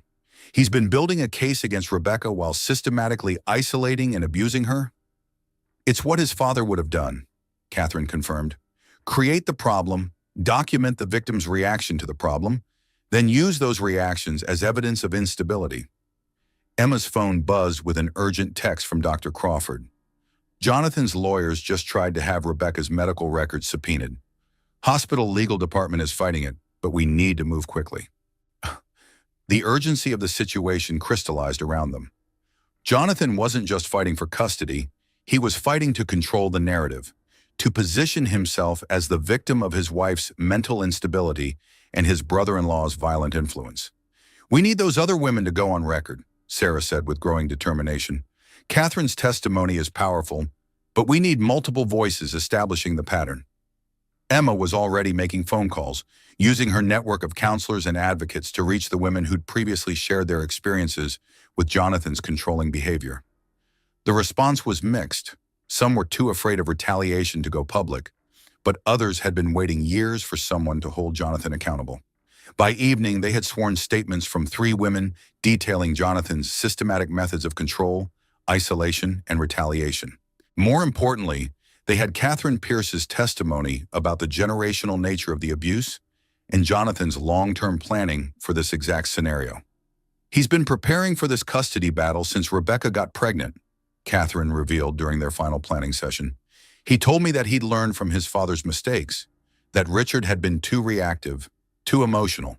Jonathan planned to be more strategic." Max studied the intelligence they'd gathered with the same systematic approach he'd used to plan military operations. "So he's not just fighting for custody, he's fighting to maintain control over Rebecca and the baby as a long-term strategy." "Exactly," Catherine confirmed. "In Jonathan's mind, losing this battle means losing face, losing control, losing the image of perfection he's spent his entire adult life constructing. He'll use every resource he has to prevent that from happening." Rocking. The next morning brought news that confirmed Catherine's assessment of her son's ruthless determination. Jonathan had filed additional motions claiming that Rebecca's association with Mac posed a direct threat to the unborn child due to Mac's combat-related PTSD, and that her decision to involve outside agitators in their marriage proved her mental instability. But Jonathan had underestimated the strength of the opposition he was facing. Rebecca was no longer an isolated victim with no resources or support. She was surrounded by a decorated military officer, a licensed counselor, an experienced family lawyer, a medical professional documenting the health benefits of leaving the abusive situation, and now his own mother testifying about his lifelong pattern of controlling behavior. The intelligence gathering phase was complete. Now came the real battle, in a courtroom where Jonathan's money and influence would be challenged by evidence, testimony, and the kind of family loyalty that couldn't be bought or intimidated. Judge Patricia Williamson had presided over family court for 15 years, and she'd learned to recognize the difference between genuine concern for a child's welfare and sophisticated manipulation disguised as parental protection. The emergency custody hearing that brought Jonathan Pierce and his high-powered legal team before her bench carried all the hallmarks of the latter. Jonathan's lead attorney, Marcus Rothschild, was everything that $50 million could buy. Harvard-educated, perfectly groomed, and possessed of the kind of polished arrogance that assumed judges would be impressed by expensive suits and veiled threats about political connections. "Your Honor," Rothschild began, his voice carrying the authority of someone accustomed to winning through intimidation, "we are here today to protect an unborn child from a dangerous and deteriorating family situation. My client's wife has been coerced by her brother, a combat veteran with documented PTSD, into abandoning her home and endangering her pregnancy." Rebecca sat at the defendant's table next to Sarah Mitchell, her hands folded protectively over her 7-month pregnant belly. The contrast between Jonathan's expensive legal team and their modest representation was stark, but Sarah had assured her that truth was often more powerful than money in family court. "Furthermore," Rothschild continued, "Mrs. Pierce has been hospitalized due to premature labor directly caused by the stress of her brother's interference in their marriage. She is clearly not capable of making rational decisions about her own welfare or that of her unborn child." Judge Williamson listened impassively, her expression revealing nothing about her assessment of the arguments being presented.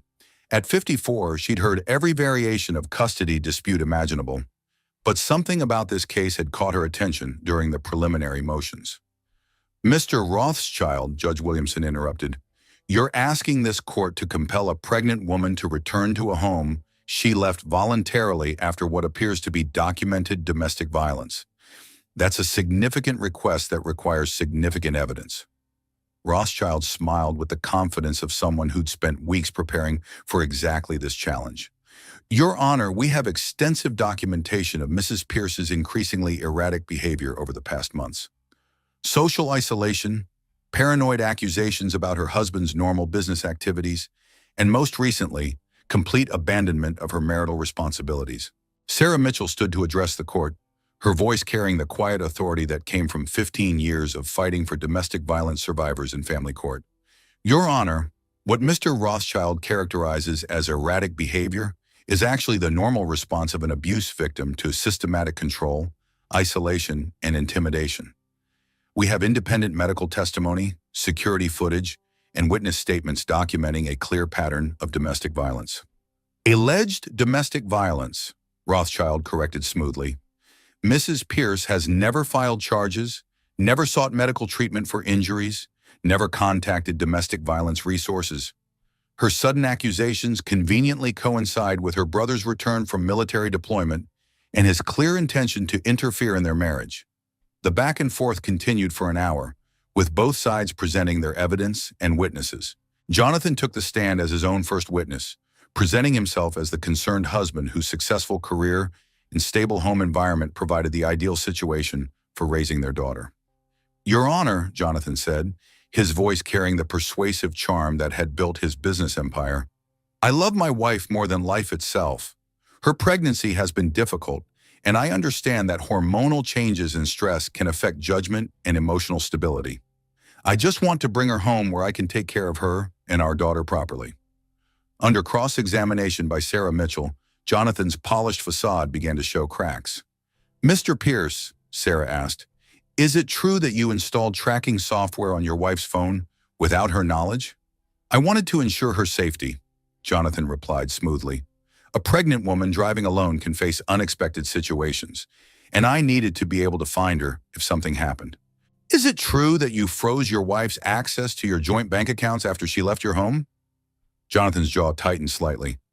"I was concerned about her mental state and wanted to prevent her from making financial decisions that might not be in her best interest or the baby's." "So you made the decision to leave her without access to money for food, medical care, or basic necessities?" "She had everything she needed at home," Jonathan said, his voice taking on an edge that Judge Williamson didn't miss. "If she'd stayed where she belonged instead of listening to outside influences, she wouldn't have needed independent access to funds."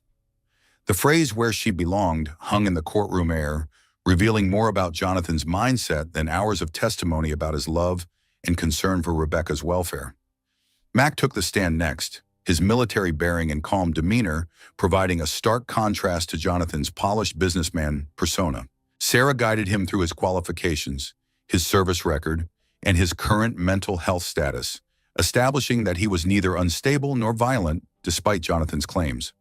"Colonel Thompson," Sarah asked, "please describe your sister's condition when you first saw her at Henderson's diner." Mac's voice was steady and professional as he recounted the scene. Jonathan's grip on Rebecca's bruised wrist, her defensive posture, her fear when asked about her situation. His military training and threat assessment lent credibility to his observations about domestic violence indicators. Under cross-examination, Rothschild tried to portray Mac as a dangerous combat veteran whose PTSD made him an unreliable witness and a threat to family stability. "Colonel Thompson," Rothschild asked, "how many people did you kill during your military service?" Sarah immediately objected, but Mac answered calmly, "Sir, I served my country honorably in defense of freedom and the protection of innocent people. My military service taught me to recognize threats and protect those who cannot protect themselves, including using physical force against my client when he was simply trying to talk to his wife. Sir, I used minimal necessary force to prevent your client from continuing to physically assault my pregnant sister. My training taught me to de-escalate situations while protecting innocent people from harm."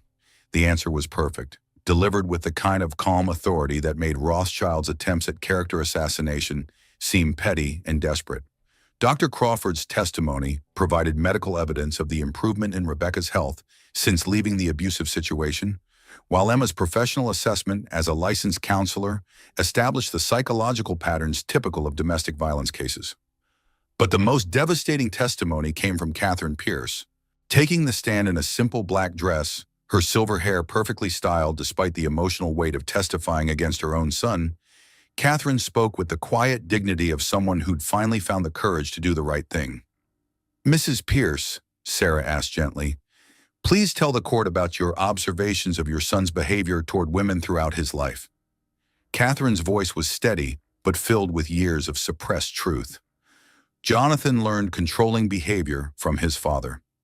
I watched him systematically isolate and manipulate every woman he dated, starting in high school.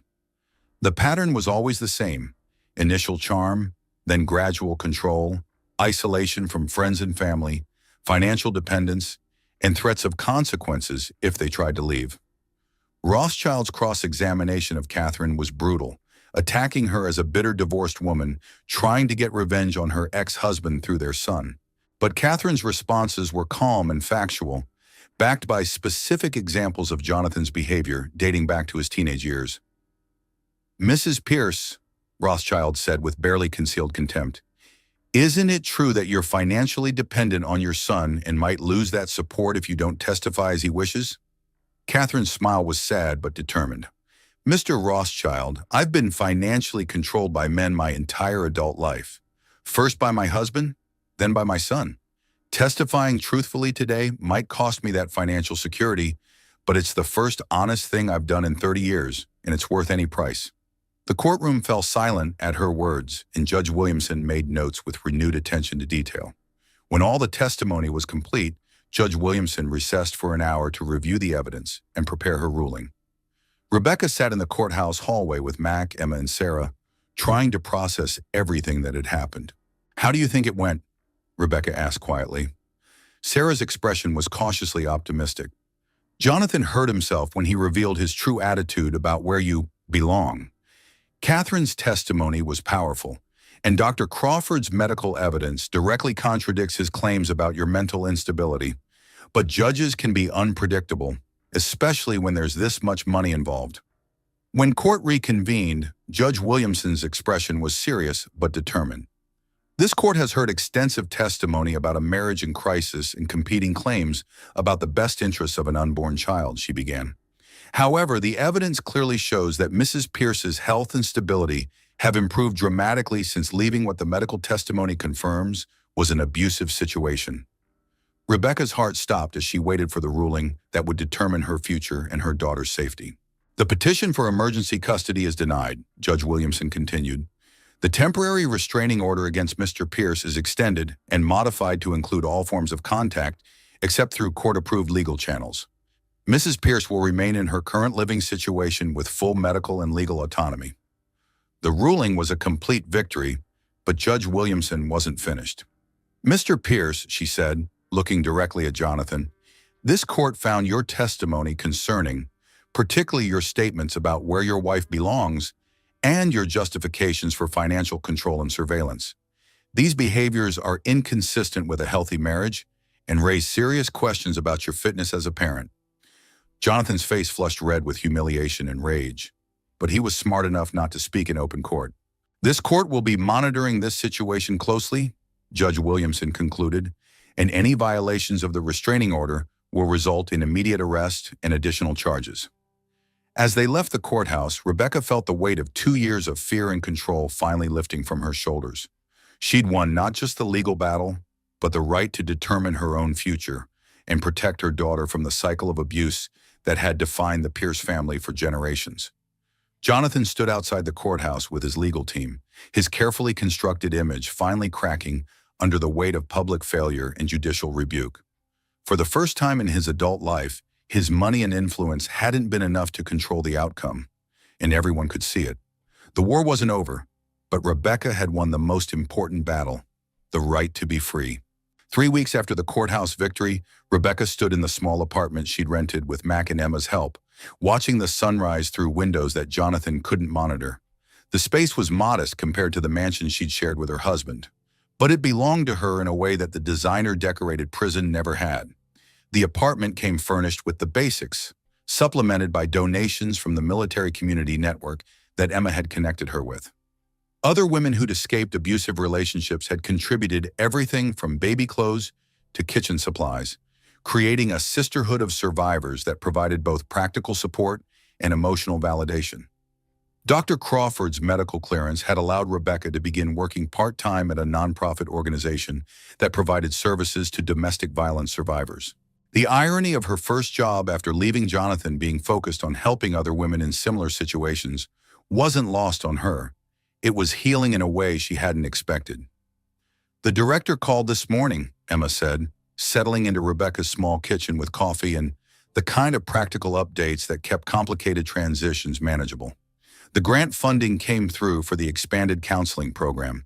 They want to offer you the full-time position as program coordinator when you're ready after the baby's born. Rebecca's hand moved instinctively to her belly, now 34 weeks along and growing stronger every day since leaving the chronically stressful environment of her marriage.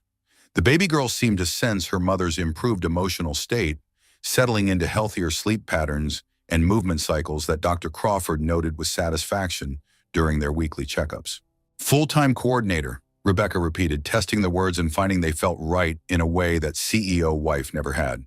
I'd be helping other women who are where I was 6 months ago. You'd be proving to them that escape is possible, that life after abuse can be not just survivable, but fulfilling, Emma corrected gently. Sometimes survivors need to see someone who's made it through successfully before they can believe it's possible for themselves.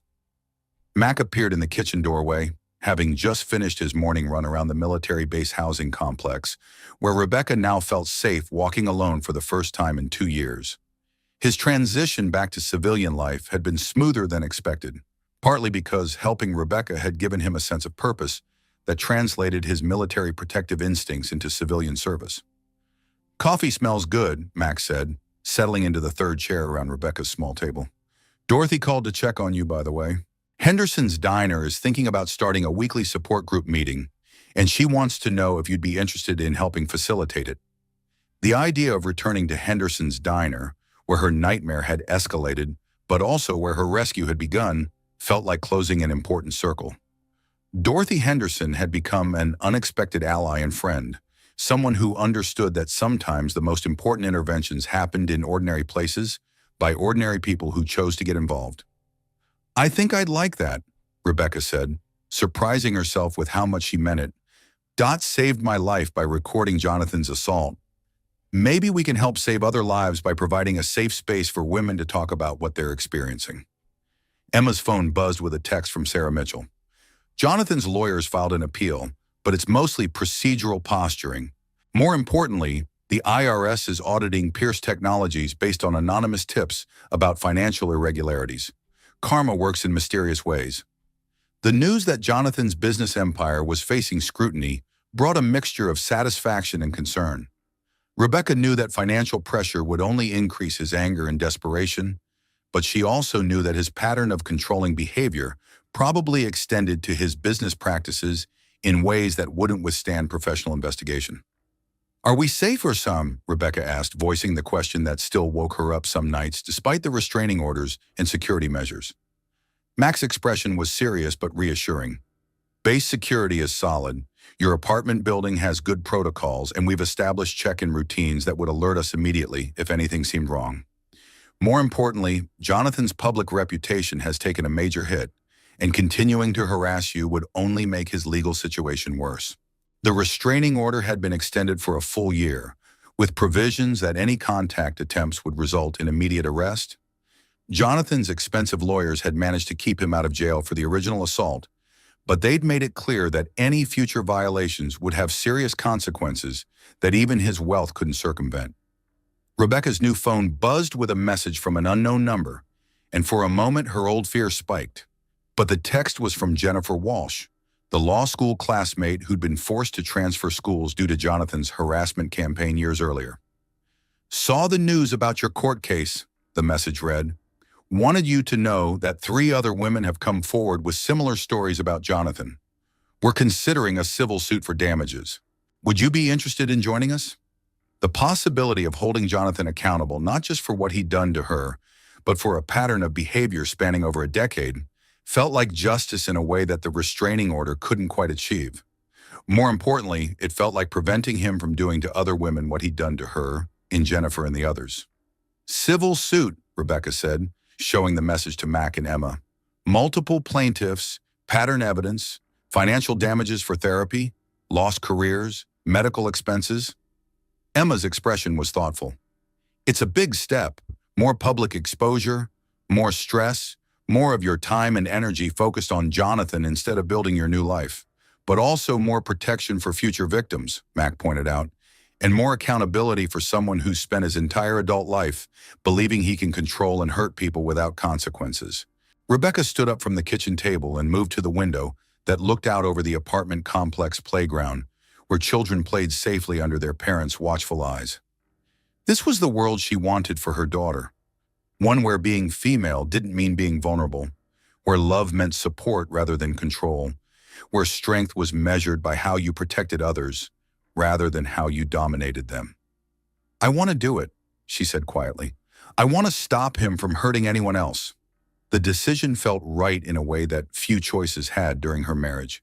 For 2 years, every decision had been filtered through what Jonathan would think, how he would react, whether it would trigger his anger or disappointment.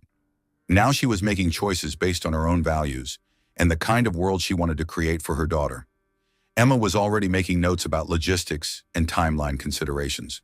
"We'll need to coordinate with Sarah, establish counseling support for the stress of litigation, make sure your financial stability isn't threatened by legal expenses. The nonprofit law clinic has offered to take the case pro bono if we go forward," Max said, checking his messages from their legal support network. "They see it as an opportunity to establish precedent about financial abuse and coercive control in civil court." Rebecca's daughter chose that moment to deliver a particularly strong kick, as if she approved of her mother's decision to fight back against the man who would have been her father but had never understood what that role truly meant.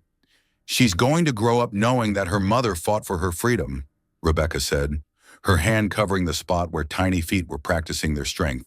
"She's going to know that some things are worth fighting for, even when it's scary." The conversation was interrupted by a knock at Rebecca's door, followed by Dorothy Henderson's familiar voice calling out a greeting. Dot appeared in the kitchen carrying a covered casserole dish and wearing the kind of satisfied expression that suggested good news.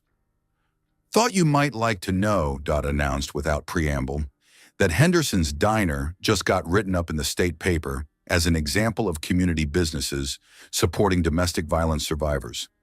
Apparently, word got out about how we handled your situation, and now other business owners are asking for training on how to recognize and respond to abuse situations."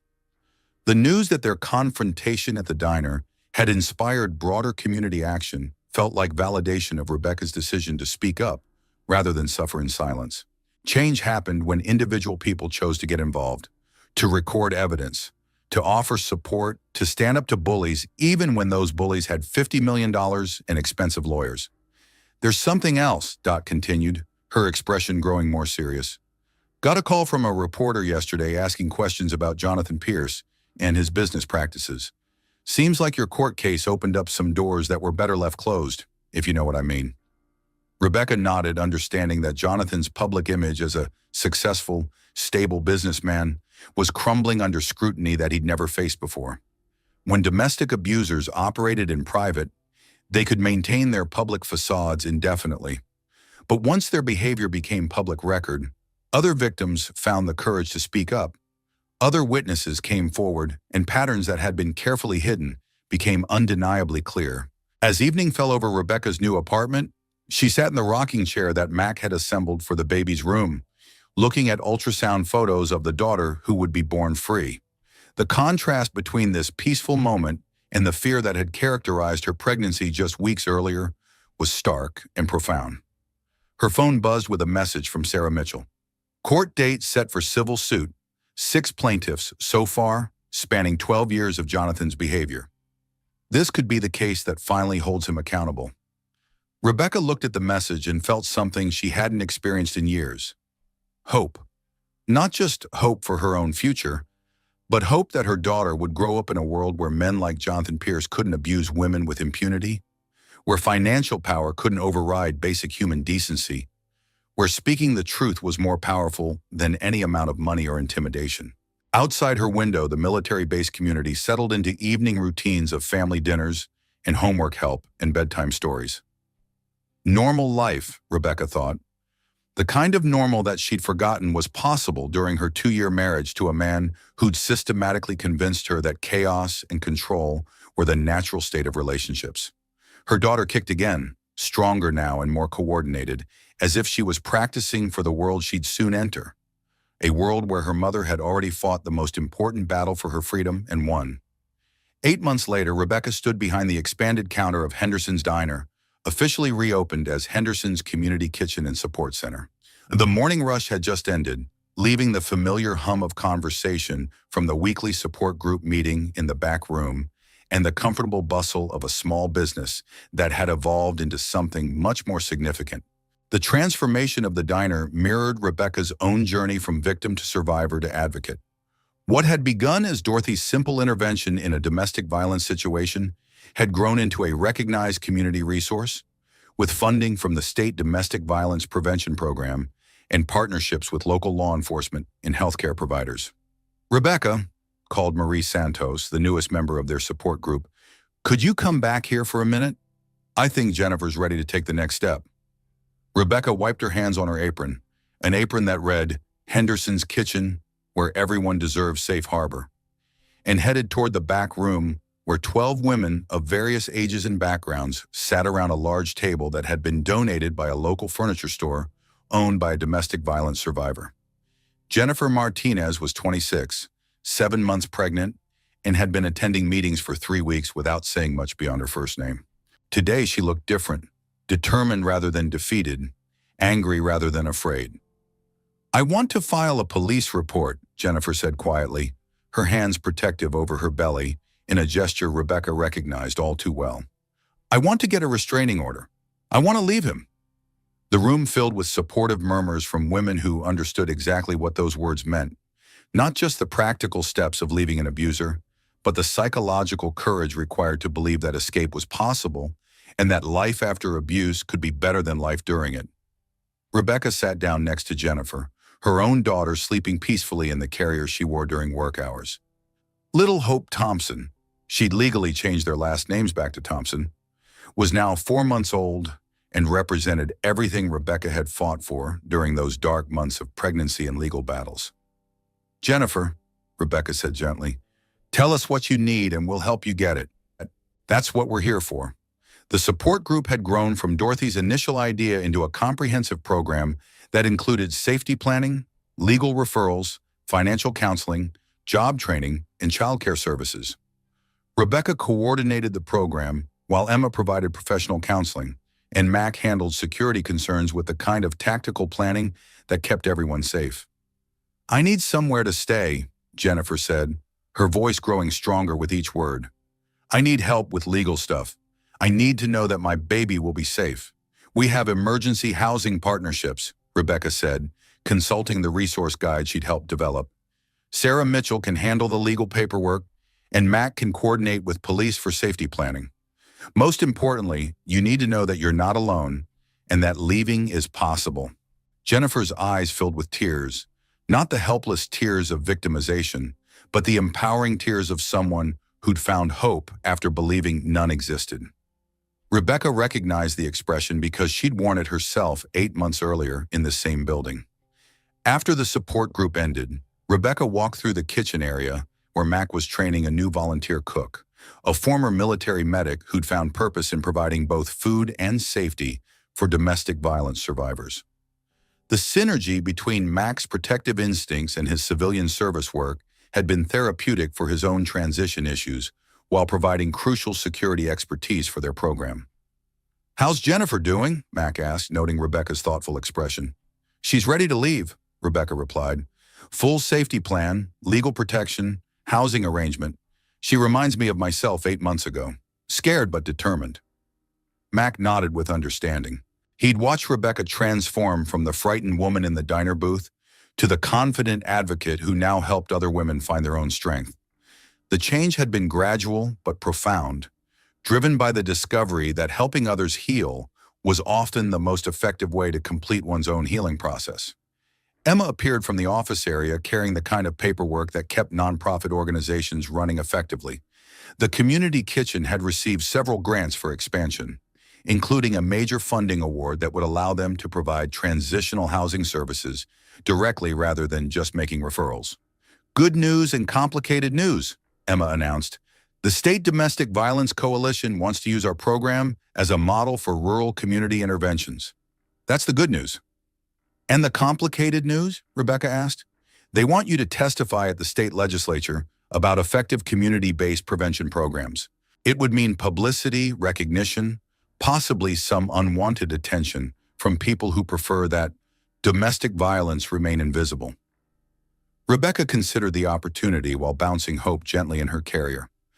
Public testimony would mean putting herself forward as an expert on domestic violence, using her own story to advocate for policy changes that could help thousands of women across the state. "Unwanted attention," she repeated thoughtfully. "You mean Jonathan?" The civil lawsuit had concluded 6 months earlier with a settlement that provided financial compensation to all 6 plaintiffs while avoiding a trial that would have been emotionally exhausting for everyone involved.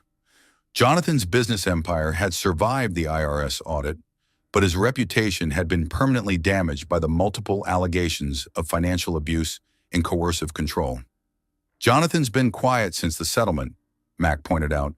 "His lawyers made it clear that any further harassment would violate the terms of the agreement and open him up to additional criminal charges. Plus," Emma added with satisfaction, "word is that his board of directors has been discussing succession planning. Apparently, having a CEO whose personal life generates negative publicity isn't good for stock prices." The idea that Jonathan might finally face professional consequences for his personal behavior felt like justice in a way that money could never quite achieve. Rebecca had long since stopped caring about revenge, but accountability was different. Accountability meant preventing future victims. "I'll do it," Rebecca said quietly. "I'll testify. If sharing my story can help other women, then it's worth any risk." Dorothy emerged from the kitchen where she'd been preparing for the afternoon shift, her expression carrying the kind of pride that came from watching something good grow from a moment of moral courage. "Rebecca, honey," Dot said, "there's someone here to see you. Says she drove down from the state capitol after hearing about our program." The woman waiting in the main dining area looked familiar, though Rebecca couldn't immediately place her. She was in her 40s, well-dressed but not ostentatiously so, and carried herself with the kind of quiet confidence that suggested professional competence. "Rebecca Thompson?" the woman asked, standing as Rebecca approached. "I'm Catherine Walsh. I used to be Catherine Pierce. I wanted to thank you for what you've done. Rebecca's heart stopped as she realized she was looking at Jonathan's mother, but Catherine was different somehow, calmer, more centered, free of the nervous tension that had characterized her testimony during the custody hearings. Catherine, Rebecca said carefully, what are you doing here? Catherine smiled, and for the first time Rebecca could see past the years of stress and fear to the woman she might have been without 35 years of financial and emotional abuse. I'm here because I finally left Richard, Catherine said simply. The divorce was finalized last month, and I wanted you to know that watching you find your courage helped me find mine. The revelation that Catherine had left her own abusive marriage felt like the completion of a cycle that had started with Rebecca's escape from Jonathan. 3 generations of Pierce family abuse were being broken simultaneously. Rebecca protecting her daughter, Catherine finally escaping her husband, and Jonathan facing consequences that prevented him from easily finding new victims. Where are you living now? Rebecca asked. I bought a small house about an hour from here, Catherine replied. I'm volunteering with the literacy program at the community college, and I'm thinking about going back to school myself. Turns out there are a lot of things I wanted to do with my life that I'd forgotten about during all those years of just surviving. Hope chose that moment to wake up and begin fussing, and Catherine's expression softened as she looked at the baby girl who represented everything Rebecca had fought to protect. She's beautiful, Catherine said quietly. She's going to grow up knowing that her mother is a fighter, that some things are worth standing up for, no matter how difficult it gets. Rebecca adjusted Hope in her carrier, soothing her with the kind of natural maternal instinct that had developed over months of single parenting, with support but without the constant criticism and control that had characterized her pregnancy. Catherine, Rebecca said, would you like to stay for dinner? We serve community meals on Thursday nights, and I think you might enjoy meeting some of the other women who found their way here.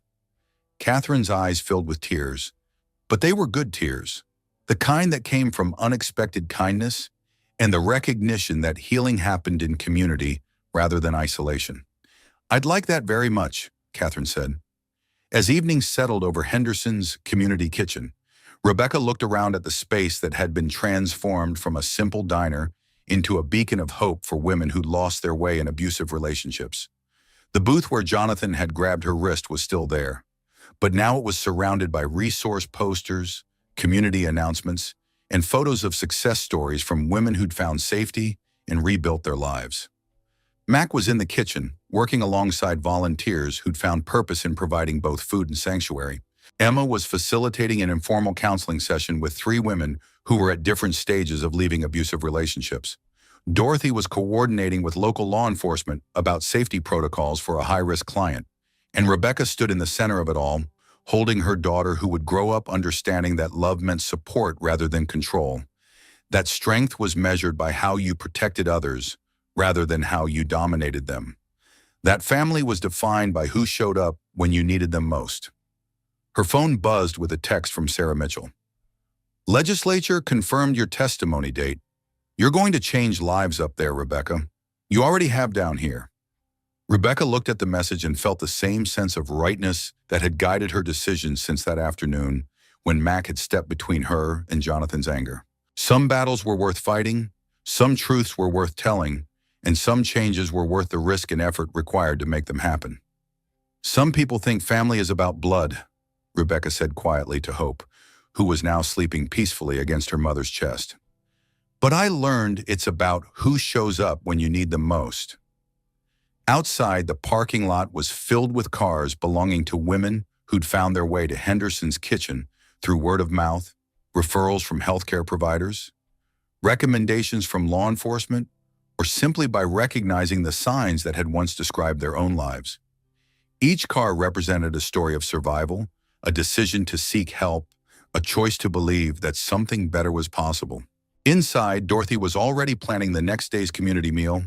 Mac was scheduling security training for other business owners who wanted to learn how to recognize and respond to domestic violence. And Emma was coordinating with the state coalition about expanding their program model to other rural communities. Rebecca Thompson had come full circle from victim to survivor to advocate, from isolation to community, from fear to hope. Her daughter would grow up in a world where women like her mother had fought to ensure that domestic violence was no longer a private shame, but a public responsibility, where businesses like Henderson's Kitchen provided not just food, but sanctuary, where families were defined not by legal documents, but by who stood up when someone needed protection. The transformation was complete, but the work continued. Every day brought new women who needed to hear that escape was possible, that healing was achievable, that life after abuse could be not just survivable, but fulfilling.